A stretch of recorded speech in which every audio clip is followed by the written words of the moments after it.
लिया जा एक्शन तुरंत हो, और दूसरा एक्शन इफ़ेक्टिव हो, और तीसरा जो एक्शन है वो ऐसा नहीं कि एक दफ़ा एक्शन ले लिया और बैठ गए, वो कंसिस्टेंट और अनअबेटेड हो, यानी कि रिलेंटलेस हो, ये हर बार लिया जाएगा। जहाँ तक पाकिस्तान का सवाल है, एक तो ये हुआ कि पाकिस्तान के हिमायतियों की और टेररिस्ट की जो दुकानें बांग्लादेश में थी वो शेख हसीना ने बंद करवा दी। दूसरे, वहाँ के कॉक्स बाज़ार में असम के जो विद्रोही और टेररिस्ट थे उन सब का भी शेख हसीना ने सफाया कर दिया। फंडिंग की चाइना ने, कोऑर्डिनेशन किया आईएसआई ने, और चुपचाप रह के आशीर्वाद दिया अमेरिका ने। तब ये हुआ। नमस्कार, आप देख रहे हैं हेडलाइंस इंडिया। मेरा नाम है विनोद शर्मा। 15 साल तक बांग्लादेश की प्रधानमंत्री रहने वाली शेख हसीना को महज 15 मिनट में इस्तीफा देकर बांग्लादेश खाली करना पड़ा, वहां से भागना पड़ा और भारत की शरण लेनी पड़ी। सीपी त्यागी साहब, कर्नल साहब मेरे साथ मौजूद है, सीधी बातचीत करेंगे। साहब, 15 साल तक प्रधानमंत्री रही देश की, लेकिन ऐसे हालात बांग्लादेश के बन चुके हैं कि 15 मिनट के अंदर अंदर ही वहां की प्रधानमंत्री हसीना शेख को वहां से भागना पड़ा। इस वक्त वो भारत में है और इसी गाजियाबाद के हिंडन एयरबेस में। आप कैसे समझते सर कि ऐसे हालात कैसे खराब कैसे हो गए बांग्लादेश के? देखिए, मेरा नाम कर्नल तेजेंद्रपाल त्यागी है। मैं एक वीर चक्र प्राप्त ऑफिसर हूँ।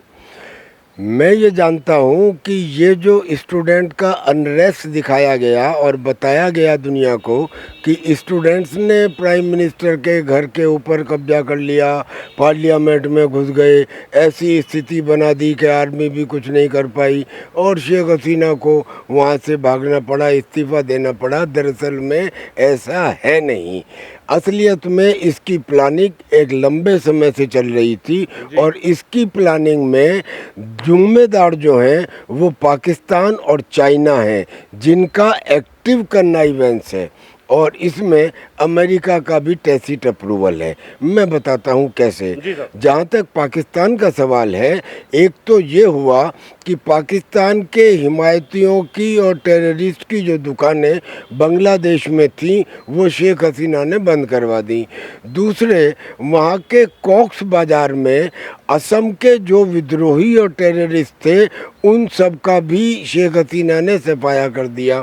और तीसरी बात, पाकिस्तान को 1971 की एक गैरत थी कि एक छोटा सा देश पाकिस्तान के मुकाबले आर्थिक फ्रंट के ऊपर साउथ ईस्ट एशिया में सबसे तेज़ गति से बढ़ने वाला, आर्थिक विकास करने वाला देश कैसे हो गया। 1971 की वो पराजय और बेइज्जती पाकिस्तान के दिमाग में थी। तो ये तो पाकिस्तान का पॉइंट था। जहाँ तक चाइना का सवाल है, उसके भी कई पॉइंट थे। चाइना ये चाहता था कि तीस्ता नदी की सफाई का कॉन्ट्रैक्ट उसको मिले, लेकिन शेख हसीना ने भारत को दे दिया। चाइना ये भी चाहता था कि बांग्लादेश के चिटागोंग पोर्ट पे चाइना को उसकी सबमरीन और वारशिप्स को तैनात करने का इजाज़त दी जाए, जिसके ऊपर शेख हसीना ने प्रतिबंध लगा दिए। और जो तीसरी बात हुई वो ये कि जब शेख हसीना चाइना गई 4 दिन की विज़िट पे, तो उन्होंने उनसे $4 बिलियन की मदद मांगी। चाइना ने वो मदद देने की बजाय कहा कि हम आपको 4 बिलियन की बजाय $100 मिलियन देते हैं, जिससे वो दुखी हो गई। उन्होंने अपनी विजिट एक दिन काट दी, वापस आ गई। तो इसमें चाइना को भी बेइज्जती लगी, यानी कि चाइना और पाकिस्तान का एक्टिव कन्नाइवेंस। जहाँ तक अमेरिका का सवाल है, अमेरिका बांग्लादेश से एक आइलैंड चाहता था अपने एयर बेस को एस्टेब्लिश करने के लिए। शेख हसीना ने मना कर दिया। तो ये अमेरिका का भी टैसिट अप्रूवल रहा। इस वजह से और जो प्लानिंग हुई इंग्लैंड में बैठ के आईएसआई की, तो ये उस प्लानिंग का नतीजा है कि इसमें फंडिंग की चाइना ने, कोऑर्डिनेशन किया आईएसआई ने, और चुपचाप रह के आशीर्वाद दिया अमेरिका ने। तब ये हुआ। और फिर एक बात और जो वहाँ की आर्मी से कनेक्टेड है, जो वहाँ की आर्मी के चीफ हैं जनरल वकार, उन्हें 2 महीने पहले चीफ बनाया गया था। उनके 5 लेफ्टिनेंट जनरल हैं, जिनमें से 4 लेफ्टिनेंट जनरल शेख हसीना के खिलाफ थे। उनके करीब 17 मेजर जनरल हैं, जिनमें से ज़्यादातर शेख हसीना के खिलाफ थे। इन्होंने चीफ के ऊपर यानी कि जनरल वक़ार के ऊपर दबाव बनाया कि आप शेख हसीना से कहो कि उसको नंबर 1 अलाउ मत करो कि वो देश के नाम कोई संदेश पारित कर सके। दूसरा, 45 मिनट का टाइम दो कि वो इस्तीफ़ा दे और हिंदुस्तान को छोड़ के चली जाए, बांग्लादेश को छोड़ बांग्लादेश को छोड़ के चली जाए। अब वो शेख हसीना हिंदुस्तान में आ गई। अब शेख हसीना का ख्याल रखना हमारे लिए इसलिए ज़रूरी है, पहली बात तो ये कि वो हमारे साथ में हमेशा प्रो इंडिया रही है एज कंपेयर टू चाइना। दूसरी बात ये कि हिंदुस्तान की एक इमेज है कि वो अपने पड़ोसियों की मदद करता है, लेकिन हम चूक गए थे। अफ़गानिस्तान में जो नजीबुल्ला था, उस नजीबुल्ला को हम टाइम पे इवैक्यूएट नहीं कर पाए, इसलिए पाकिस्तान द्वारा समर्पित जो वो मूवमेंट हुआ जिसमें काबुल पे कब्जा किया गया और नजीबुल्ला को फांसी पर लटका दिया गया, तो वो हमारे ऊपर एक ब्लॉट था। अगर हमने इस समय शेख हसीना की मदद नहीं की तो ऐसा लगने लगेगा कि जैसे हिंदुस्तान अपने पड़ोसियों की मदद करने में सक्षम नहीं है। तो हमें उनका ख्याल रखना है और इसीलिए वो हिंडन एयर बेस के ऊपर है। सर आपने जो बातें बताई कहीं ना कहीं इसमें ये समझ आ रहा है कि ये एक पूरी प्लानिंग थी, पूरी प्लानिंग के साथ ये हुआ है। हालांकि सिर्फ रिजर्वेशन को लेकर एक टारगेट बनाया गया कि भाई युवा वहां पर नाराज नजर आए, लेकिन आपने जो अभी बताया कि किस तरीके से अमेरिका का इसमें योगदान नजर आ रहा है, किस तरीके से इस पूरे प्रकरण में बांग्लादेश की जो तस्वीर साफ होती आ रही है, पाकिस्तान की तस्वीर, ISI की तस्वीर साफ होती आ रही है। लेकिन साहब बड़ा सवाल यह है कि वहां रह रहे हिंदुओं का क्या होगा। हिंदुओं को लेकर बड़ी चिंता जताई जा रही है कि किस तरीके से वहां जो 1 करोड़ हिंदू बसे हुए हैं, जो बताया जा रहा है। खुद बीजेपी के एक नेता शुभेंदु ने कहा कि भाई वहां पर रह रहे हिंदुओं को अब कहीं ना कहीं खतरा है, उनको प्रताड़ित किया जा रहा है। इस पर सर आप कैसे देखेंगे? सुरक्षा उनकी बड़ी सुरक्षा है, उनको लेकर किस तरीके से सुरक्षित उनको किया जाएगा? देखिए, आप बिल्कुल ठीक कह रहे हैं। ये बात ऐसी है कि अगर ये स्टूडेंट का अनरेस्ट हुआ होता तो 2 चीज़ें कंसीडर कीजिए। क्या सुप्रीम कोर्ट ने अपने फैसले में ये नहीं कह दिया था कि हम 30% के रिजर्वेशन को कम करके 7% कर रहे हैं? लिहाजा जहाँ तक स्टूडेंट्स की डिमांड का सवाल है वो तो इसके साथ ही ख़त्म हो गई थी। और दूसरा, अगर स्टूडेंट्स इसके पीछे रहे होते तो क्या वो इंडिया कल्चरल सेंटर को तबाह करते? क्या वो इस्कॉन टेम्पल को तोड़ते? क्या वो लक्ष्मी नारायण टेम्पल को तोड़ते? क्या वो हिंदुओं के घरों में और दुकानों में आग लगाते? और भाई साहब, ये जो दिखाई दे रहा है टीवी के ऊपर, ये तो वो है कि लोग बाग हिंदुओं के घरों के सामने मोबाइल लेकर खड़े हुए हैं इसलिए कि आइए और कमरे के अंदर जो कुछ हो रहा है उसमें आप भी शरीक होइए। आप समझ गए होंगे कि मेरा कमरे के अंदर जो हो रहा है वो कहने का क्या मतलब है। तो हिंदुओं के ऊपर जो ये टॉर्चर हो रहा है ये स्टूडेंट्स नहीं कर रहे, ये पाकिस्तान समर्थित आतंकवादी कर रहे हैं। जैसे 1990 में कश्मीर में हुआ वैसा ही अब हो रहा है। 1971 में जैसा वेस्ट पाकिस्तान ने ईस्ट पाकिस्तान में किया वैसा ही अब हो रहा है। और लिहाजा अब इसमें हिंदुस्तान को कुछ एक्शंस लेने की ज़रूरत है। सबसे पहला एक्शन तो ये कि हमारा और बांग्लादेश का जो बॉर्डर है वो करीब 4000 किलोमीटर है, यानी हमारे और चीन का बॉर्डर करीब 3500 किलोमीटर है, जबकि बांग्लादेश का उससे भी ज़्यादा है। और वो 4000 किलोमीटर के अंदर हमने जो बारबेड वायर की फेंसिंग की हुई है वो पर्याप्त नहीं है। लिहाजा वहाँ से एक्सोडस होगा, हिंदू वहाँ से आएंगे, क्योंकि वहाँ पे एक किस्म से म्यूटिनी हो चुकी है। लेकिन उन हिंदुओं को एक्सेप्ट करने के लिए हमने तो ऑलरेडी CAA बनाया हुआ है, उन्हें तो हम एब्जॉर्ब कर लेंगे, लेकिन उन्हें एब्जॉर्ब करने के साथ हमें एक फिल्ट्रेशन करना है और एक रिमूवल करना है। जब मैं कहता हूँ फिल्ट्रेशन, तो वो फिल्ट्रेशन ये कि वहाँ की जेल को तोड़ दिया गया, 500 खूंखार आतंकवादी वहाँ से भाग गए। वो जो 500 खूंखार आतंकवादी हैं अब वो हिंदुस्तान में घुस के हिंदुस्तान को डीस्टेबलाइज करने की कोशिश करेंगे। पाकिस्तान उनका समर्थन करेगा। लिहाजा जो आतंकवादी हैं उन आतंकवादियों को कैसे रोकना है, ये तो फिल्ट्रेशन है।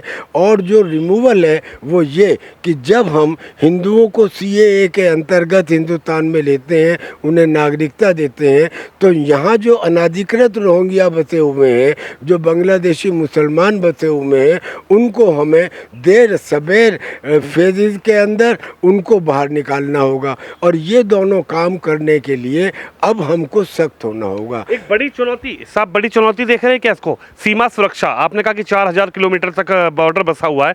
सीमा सुरक्षा एक बड़ी चुनौती इस वक्त नजर आ रही है हमारी सेना के सामने, क्योंकि लगातार प्रधानमंत्री मीटिंग कर रहे हैं, अजीत डोभाल साहब मीटिंग कर रहे हैं, तमाम जो विपक्षी दल हैं वो भी सर्वदलीय एक बैठक इस पूरे मामले पे हो रही है। तो सुरक्षा, सीमा सुरक्षा को लेकर एक बड़ी चुनौती भी आप देख रहे हैं क्या साहब? जी हाँ, बिल्कुल। बॉर्डर सिक्योरिटी फोर्स की तादाद बढ़ाने का निर्णय लिया जा चुका है, उनकी चौकियां बढ़ाई जाएंगी। बीएसएफ के जो डायरेक्टर जनरल है वो वहाँ जा चुके हैं, वो इस बात को चेक कर रहे हैं। तो बीएसएफ को तो इसमें वहाँ पे बढ़ाया जाएगा और इनको रोका जाएगा। लेकिन सर, ये जो कुछ अब तक मैंने कहा वो ये कहा कि जो हिंदुस्तान के बाहर से खतरा है, खतरा उससे ज़्यादा हिंदुस्तान के अंदर से है। हिंदुस्तान के अंदर से क्या आप नहीं जानते कि ऐसे भी मेंबर ऑफ पार्लियामेंट हैं हमारे यहाँ जो ये कहते हैं कि पाकिस्तान ने चूड़ियाँ नहीं पहन रखी, जो ये कहते हैं कि पाकिस्तान के पास एटम बम है, जो ये कहते हैं कि पाकिस्तान से पीओके लेकर तो दिखाओ। यहाँ तक भी मान लें, जो ये भी कहते हैं कि अगर चाइना की हुकूमत हिंदुस्तान में आ जाए तो हमारे लिए अच्छा है। मैं प्रधानमंत्री जी से एक बात पूछता हूँ कि क्या अभिव्यक्ति की आज़ादी हिंदुस्तान की सुरक्षा से ज़्यादा बड़ी है? लिहाजा ऐसे आदमियों का खुले घूमना बर्दाश्त नहीं होना चाहिए, जिनकी वजह से आतंकियों का मनोबल बढ़ता है, उन्हें पनाह मिलती है, उनके जो यहाँ पे स्लीपिंग सेल हैं वो उनकी मदद करते हैं। लिहाजा जड़ पे प्रहार करें, कम से कम एक ऐसे व्यक्ति को तो खुला घूमने की इजाज़त ना दें। जो कुछ मैंने कहा मेरी तरफ से नहीं है, ये स्टेटमेंट उसी के दिए हुए हैं। लिहाजा हम अंदर से भी एक्शन लें और बाहर से भी एक्शन लें। बाहर के एक्शन में मैं आपको बता चुका हूँ, यानी कि हमें अब ऐसे में जब पाकिस्तान और चाइना मिल गए तो हमें Saudi Arabia, United Arab Emirates और रशिया, इन जैसे देशों के साथ मिलकर इंटरनेशनल ओपिनियन इनके खिलाफ बनानी चाहिए, नंबर 1। नंबर 2, बीएसएफ को बढ़ाना चाहिए और अपनी बारबेड वायर फेंसिंग को स्ट्रॉन्ग करना चाहिए। और नंबर 3, आने वाले समय में उसकी पुनरावृत्ति ना हो, इसलिए तुरंत और इफ़ेक्टिव एक्शन लेना चाहिए। क्या लगता है साहब, कट्टरपंथियों की एक बड़ी सोच को एक बड़ी मजबूती मिलेगी इस पूरे प्रकरण के बाद? क्या एक पूरी प्लानिंग कट्टरपंथियों की तरफ से की गई कि यहाँ पर बांग्लादेश में शेख हसीना को हटाया जाए, उसको यहाँ से भगाया जाए? और कहीं ना कहीं जो सूत्रों के हवाले से खबर ये भी थी कि अगर वो शायद बांग्लादेश रुकती तो उनकी हत्या भी हो सकती थी। बिल्कुल बिल्कुल हो सकती थी। और ये कट्टरपंथियों की प्लानिंग है, ये तो मैंने आपको बताया कि इंग्लैंड के अंदर ये प्लानिंग हुई है, अचानक नहीं हुआ, काफ़ी दिनों से चल रहा था। और अब इसके सबूतों के अंदर कोई कमी नहीं है। कमी इसलिए नहीं है कि जो आतंकी अभी हाल में कश्मीर के पास से जो सामान मिला, जिसके अंदर M4 कार्बाइन, जिसमें स्टील बुलेट है, जो बुलेट प्रूफ जैकेट को भी पियर्स कर देती है, जिनके पास माइक्रो सैटेलाइट फ़ोन है, यानी कि जिनका रेंज 5 किलोमीटर है, जिन्हें इंटरसेप्ट नहीं किया जा सकता, जिनके पास थर्मल सेंसिंग डिवाइस है, जिनके पास नाइट विज़न कैमरा है, यानी कि ये सब इक्विपमेंट आतंकी मैन्युफैक्चर तो नहीं करते। ये कहाँ से आए हैं? ये चाइना से आए हैं, जो पाकिस्तान की आर्मी के लिए दिए थे और पाकिस्तान की आर्मी ने आतंकियों को दिए। लिहाजा पाकिस्तान का इसमें हाथ है। इसके हमारे पास पुख्ता सबूत पहले से भी रहे हैं, अब भी रहे हैं, लेकिन अब डोजियर देने का समय ख़त्म हो चुका है। हम गए और जी हजूर करके और यूएनओ के पास जाएं। यूएनओ से कोई उम्मीद नहीं है, गलती से भी वहाँ पे ना जाया जाए, क्योंकि यूएनओ तो एक किस्म से शक्तिहीन हो चुका है। अगर उसमें थोड़ी भी शक्ति होती तो फिलीपीन और चाइना वाले केस में चाइना के खिलाफ निर्णय देने के बाद भी वो कुछ नहीं कर सका। लिहाजा ये नहीं, शिकायत कमज़ोर आदमी करते हैं। हिंदुस्तान में 144 करोड़ लोग हैं, हम सशक्त देश हैं। आज की तारीख में हम डिफेंस इक्विपमेंट खुद बनाते हैं, हमारे पास स्टैंड ऑफ कैपेबिलिटी है। स्टैंड ऑफ कैपेबिलिटी का मतलब ये होता है कि हम अपनी ही ज़मीन से दुश्मन के ठिकाने को नष्ट कर सकते हैं। उसके लिए जो कैपेबिलिटी पहले नहीं थी, आज हमारे पास अपाचे हेलीकॉप्टर हैं, मिसाइल्स हैं, राफेल हैं। लिहाजा अब हमें एक्शन लेना चाहिए और एक्शन में दो चीज़ें इंपॉर्टेंट हैं। अगर मेरे घर में आग लग जाए तो मैं कानून कायदे और संविधान नहीं पढ़ता, मैं उसे तुरंत बुझाता हूँ। ये आग लगने वाला समय है, लिहाजा एक्शन तुरंत हो, और दूसरा एक्शन इफ़ेक्टिव हो, और तीसरा जो एक्शन है वो ऐसा नहीं कि एक दफ़ा एक्शन ले लिया और बैठ गए, वो कंसिस्टेंट और अनअबेटेड हो, यानी कि रिलेंटलेस हो। ये हर बार लिया जाएगा ताकि इसके बाद होने वाला दूसरा दुश्मन की तरफ का एक्शन या तो डिले हो जाए या डाइल्यूट हो जाए। टीपी त्यागी साहब ने बताया कि किस तरीके से भारत अब मजबूत भारत है। तो क्या साहब इसी वजह से आपको लगता है कि शेख हसीना जो पीएम रही हैं उनको भारत पर भरोसा हुआ और जैसे ही उनको वहाँ से मूवमेंट करना पड़ा तो वो सीधा भारत लौटी? यस, बिल्कुल। जब शेख हसीना का इलेक्शन चल रहा था उन दिनों उन्होंने कहा था कि भारत ने मेरी मदद की है, भारत ने बांग्लादेश की मदद की है, भारत ने बांग्लादेश को बनाया है, भारत ने यहाँ के लोगों के खिलाफ पाकिस्तान के होने वाले अत्याचार से हमको मुक्ति दी है। और यही कारण है कि ये आज के सो कॉल्ड जो आतंकी हैं, जो कट्टर हैं, इन लोगों ने शेख मुजीबुर रहमान जो वहाँ के पिताजी हैं समझिए बांग्लादेश के, उनकी मूर्ति को भी तोड़ना शुरू कर दिया, खंडित कर दिया।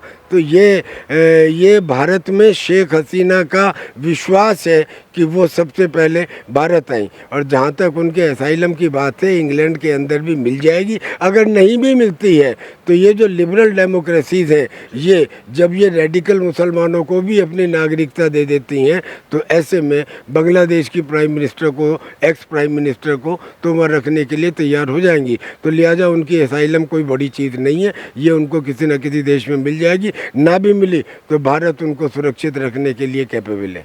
तो हमारे साथ कर्नल टीपी त्यागी साहब है जिन्होंने पूरी तरीके से बताया ये कोई सोची समझी साजिश है और पूरी तरीके से इस पर प्लानिंग की गई है। और जिस तरीके से बांग्लादेश के इस तख्ता पलट पर पाकिस्तान और कह सकते हैं कि चाइना और अमेरिका की जो भूमिका नज़र आ रही है, जो साहब ने बताया, उसको लेकर ये भी चिंतित करने का विषय है कि किस तरीके से इन कट्टरपंथियों को रोका जाए। कैमरामैन शोम यादव के साथ विनोद शर्मा, गाजियाबाद से।